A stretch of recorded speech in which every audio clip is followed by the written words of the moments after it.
भैया जी हम बहुत समय से साधना कर रहे हैं, हर प्रकार की साधना करी है, उग्र साधना करी है, सौम्य साधना करी है और नाम जाप की भी साधना करी है, लेकिन हमारी जो साधना है उसका कोई भी फल हमें नहीं मिलता है और हर बार हमारी साधना असफल हो जाती है। तो जो साधना असफल होती है उसके कुछ कारण होते हैं। कुछ ऐसे ही 5 कारण आज हम आपको बताने जा रहे हैं, जिन 5 कारणों की वजह से आपकी जो बड़ी से बड़ी साधना है, चाहे कितना भी मन लगा के करिए, वो साधना आपकी सफल नहीं होगी। वह साधना आपकी किसी न किसी वजह से असफल हो जाएगी।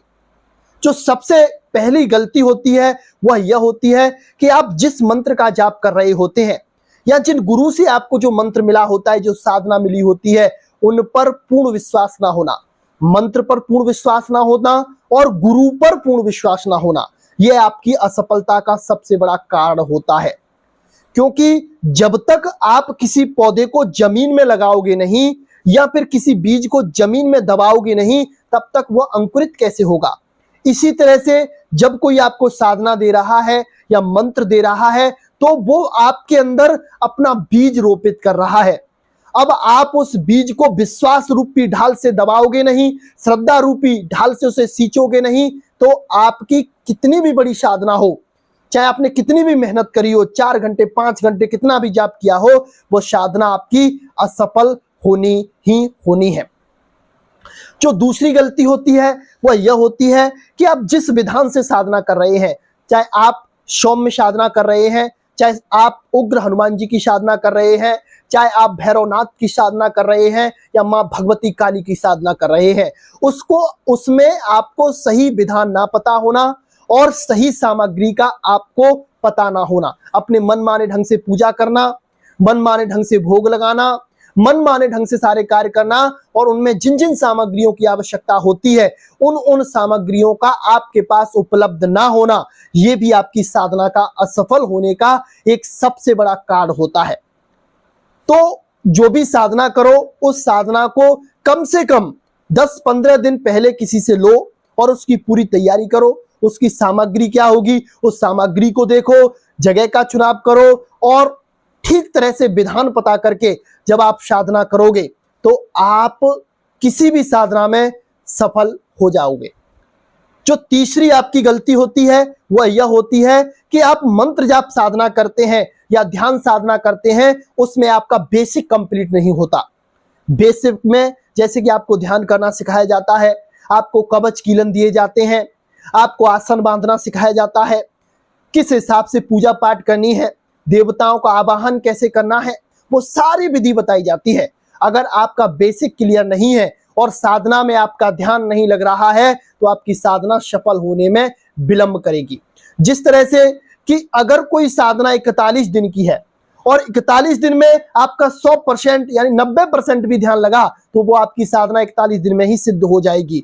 लेकिन 41 दिन की साधना में आपका ध्यान लग पा रहा है मात्र 50%, 30%, तो वो साधना लंबी जाती है।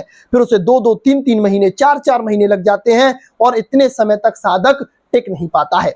क्योंकि साधनाओं में जो सबसे बड़ी अहम भूमिका निभाता है वो होता है आपका सूक्ष्म शरीर। इस शरीर से दैवी शक्तियों को कोई मतलब नहीं, ये स्थूल शरीर है। दैवी शक्तियां जो होती हैं आपके सूक्ष्म शरीर पर चलती हैं, सूक्ष्म शरीर पे काम करती हैं और उसी से प्रत्यक्ष होती हैं। जब तक आप अपने सूक्ष्म शरीर को निर्मल नहीं करोगे, जागृत नहीं करोगे और ध्यान आप नहीं लगाओगे, तब तक आपकी कोई भी साधना सफल नहीं होगी। इसे लिख लीजिए। तो सबसे पहले आप बेसिक कंप्लीट करिए। इसके लिए हमारे साधना बैचेस चल रहे हैं, उसमें बेसिक कराए जा रहे हैं, तो आप हमें व्हाट्सएप पे कांटेक्ट करके वहां से बेसिक सीख सकते हैं और साधनाएं करना भी सीख सकते हैं। जो चौथी गलती होती है वह यह होती है कि आप बिना संकल्प के साधना करते हो। जैसे कि साधना आपने करी, बैठ गए साधना पे, कोई संकल्प नहीं किया, क्या चाहिए कुछ बोला नहीं, कितना मंत्र जाप कर रहे हो कुछ बताया नहीं, देवताओं को आराध्यों को साक्षी माना नहीं, दिशाओं को साक्षी माना नहीं, तो आप बिना संकल्प के साधना करोगे तो बिना संकल्प की साधना भी असफल हो जाती है। क्योंकि अगर आप संकल्प लेके साधना करोगे तो आपका जो सफलता का जो दायरा है वो बहुत ज्यादा बढ़ जाता है। लेकिन बिना संकल्प के की गई साधना, बिना संकल्प के की गई पूजा अपना फल तो देती है, लेकिन वो अपने समय से देती है। लेकिन जब आप संकल्प करके साधना करते हैं तो इसका एक समय नियमित हो जाता है, निश्चित हो जाता है, तो वह जो साधना होती है संकल्पित, वो आपको जल्दी फल प्रदान कर देती है। तो संकल्प लो अच्छे से, आगे बढ़ो तो आपको सफलता जरूर मिलेगी। और आपकी शक्ति की साधना करी है, जैसे माता काली की हुई, भैरव देव की हुई, या कोई बेताल सिद्ध किया, या कोई ब्रह्मदेव सिद्ध किया, ऐसी शक्तियां सिद्ध करी, तो वो शक्ति क्या होती हैं, आपके आज्ञा चक्र पर बैठ जाती हैं और आपके साधना के जितने भी जाप हैं, जितने भी ऊर्जा है, उस सब ऊर्जा को खा जाती हैं। वो नहीं चाहती हैं कि कोई एनर्जी आपके पास आए, या आपसे बातचीत करे, या आपकी बातों को वह सुने और आपसे प्रत्यक्षीकरण हो।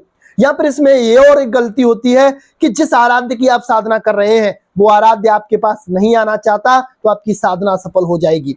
या फिर आपके जो इष्ट देव भगवान हैं, आप किसी निम्न योनि की साधना कर रहे हैं, जैसे भूत प्रेत इत्यादि की साधना, और आप हनुमान जी के उपासक है, राम जी के उपासक हैं, माता रानी के उपासक हैं, अगर वो नहीं चाहेंगे कि ये शक्ति से सिद्ध हो, तो वो वहां बैठे ही बैठे उस शक्ति को लॉक कर देंगे, वो शक्ति आपके पास नहीं आ पाएंगी। तो ये कुछ गलतियां होती हैं जिन गलतियों की वजह से आपकी साधना असफल हो जाती है। तो आप इन गलतियों को सुधारिए और अपने जीवन में साधना पथ पे अग्रसित होइए, आगे बढ़िए, तो राम नाम की कृपा मिलेगी और आपको बड़ी से बड़ी शक्ति, बड़ी से बड़ी साधना में सफलता प्राप्त होगी। तो आज के लिए बस इतना ही। जय जय श्री राम।